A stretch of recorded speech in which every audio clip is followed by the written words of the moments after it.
Coming up on this edition of the Kansas City Chiefs Report, we got bad news for the Buffalo Bills ahead of this Sunday's AFC Championship game. We'll tell you what that is and more coming up in just a matter of moments. Tyler Jones here with you. Thanks for joining us.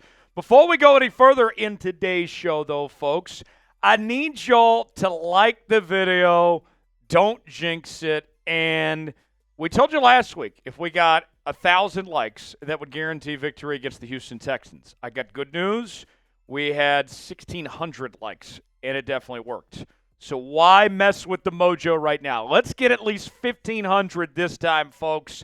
Make this the most liked Chiefs video ever. Make sure we all do our part. Don't make me come find you because you didn't like today's video. Let's send all the good vibes the Chiefs' direction, and we'll get started with today's show.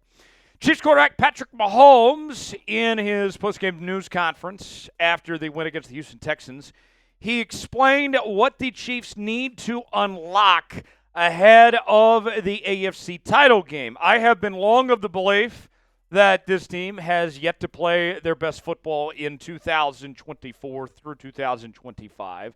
And with what Mahomes is talking about here, I think he's on to something of what they could potentially unleash on Buffalo here. Charles Goldman tweeting out the following. Chiefs quarterback Patrick Mahomes says they need to find ways to get wide receivers Hollywood Brown, DeAndre Hopkins, and JuJu Smith-Schuster involved in the AFC Championship game if they're to achieve their ultimate goal.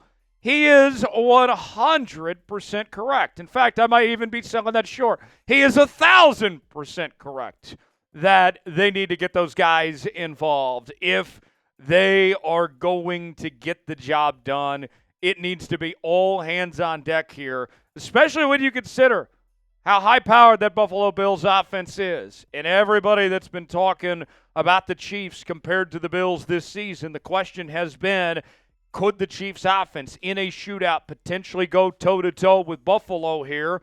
Well, the Chiefs are going to need to be able to get everybody involved so they can potentially go mano-a-mano here with Buffalo in that sense. If you look back at what the Chiefs did against the Houston Texans this past week, very convincing win, right? But even with that said, the Kansas City Chiefs got a total of 0 catches, 0 yards, off of 4 targets, combined from Marquise Brown, DeAndre Hopkins, and JuJu Smith-Schuster in that win against the Houston Texans. Folks, that is simply unacceptable. It worked, sure. Got it done against Houston. Thankfully, Travis Kelce had the best game he's had all season. But realistically, we cannot expect that to be able to get away with every week. I'm glad they're acknowledging the problem, and that's a huge step in the right direction. But now the question becomes, can they turn it on now? Can they do something about it now? I think they will. And I have some good reasons to believe that they can turn it on now. And that could be some bad voodoo for the Buffalo Bills. We'll explain that in just a bit. But want to hear from you guys in our pinned comment today first. Do you believe in the Chiefs wide receivers? Are they going to step up and get the job done? Weigh in, let us know. Type B for believe, D for don't. Chime in the comments section. Let us know what you think. Today's show is sponsored by Game Time. Game Time is the place to go for the best seats, the lowest prices guaranteed. I got to tell you, attending NFL playoff games, those are some incredible environments. I have had the luxury of getting to do so. I got to see a couple of years ago the Chiefs play the Pittsburgh Steelers. My dad is a Steelers fan. It was awesome to get to take him to see his Steelers lose in Big Ben's final game there at Arrowhead Stadium. It was an awesome experience. And Game Time, they're offering you those great experiences like I've had where you too can experience the Chiefs in the playoffs. AFC Championship tickets available now. Here's all you got to do, folks. You choose the event you want to go to. They got the prices listed. You choose your seat. See if you like that seat or not. Game Time has a new feature called Game Time Picks that makes getting tickets for events even easier. Game Time Picks filters out the fluff to show you only incredible deals and great seats, so you don't have to waste time searching through thousands of tickets to find the best value. They have their super deals. If you see a super deal, that's a deal you don't want to pass up on. They have the customize your spot feature as well as the seat views. You can get the 3D effect, see what that seat is like. And you can check out with Apple Pay, Google Pay, Venmo, all major credit card providers. The lowest price guaranteed, or Game Time will credit you 110% of the difference. Your tickets are guaranteed to be delivered on time, and your purchase is covered with the most flexible customer service policy in the ticketing industry. Download the Game Time app, create an account, and use code CHATSPORTS, $20 off your first purchase. Terms apply. Again, create an account and redeem code CHATSPRTS for $20 off. Download Game Time today. Last-minute tickets, lowest prices guaranteed. The link is in the comments and the description of today's video. Game Time, proud partner of the Chiefs Report. Glad to have him on board here on today's show. So, here's what I'm looking at when we turn our attention to Buffalo here. As the Chiefs head back to practice this week, it's a normal week as they're not playing on a Saturday or a Wednesday or anything like that, and they're actually going to have an extra day of rest advantage on Buffalo, who obviously played Sunday, and Buffalo's going to have to travel and all that. If the Chiefs can have a good week of practice and really just work on getting that untapped potential out of D-Hop, JuJu, and Marquise Brown here, then it's a total game changer for this Kansas City Chiefs offense. DeAndre Hopkins, we've seen him look good at times this year. He was awesome against Tampa Bay. He was awesome against the Las Vegas Raiders, but he's been inconsistent at times. But when he's on, he's on. Marquise Brown played in 2 games in the regular season and kind of took on that role left behind from Rashee Rice of being the possession receiver, despite being known as a vertical threat. And in those 2 games, had 9 catches, 91 yards, and shown that he could be a potential difference maker, whether it's in that short passing game or still being the threat with that speed he still possesses to potentially get down the field. And then there's JuJu Smith-Schuster. Remember JuJu? Wasn't too long ago, this guy was your number 1 receiver in Kansas City just a few years ago. He's not that same player that he once was, but JuJu has still shown at moments that he still has something to offer. I think we look back on that Saints game where he was tremendous and had his best game of the season.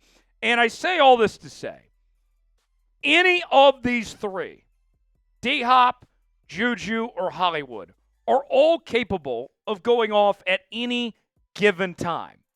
Personally, I don't care who it is, whether it's D-Hop, whether it's JuJu, or whether it's Hollywood. Frankly, I would love it if it's all 3 or if it's 2 of the 3. It doesn't matter to me which combination it is, but somebody needs to step up this week. Somebody needs to take this mantle, take the bull by the horns, and have a big game, because this is a huge opportunity ahead. We can't sit here and say to ourselves, hey, Travis, you got to do it all. Xavier Worthy, you got to do it all. If you want to go toe-to-toe with Buffalo, one of these 3, maybe even all 3, needs to do their part. And I think they can, especially when you look up this matchup against Buffalo in their secondary, which has some concerns. More on that in a moment. Who has a bigger game this week for Kansas City? Is it going to be D-Hop? Is it going to be Hollywood? Or is it going to be JuJu? Type DH for DeAndre Hopkins. Type MB for Marquise Brown. Type JS for JuJu Smith-Schuster. Weigh in and let us know.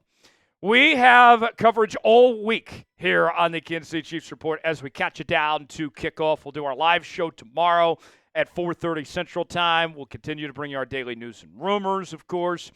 And, folks, you will not want to miss out on our watch party coming up on Sunday. We're going to do a 90-minute pregame show.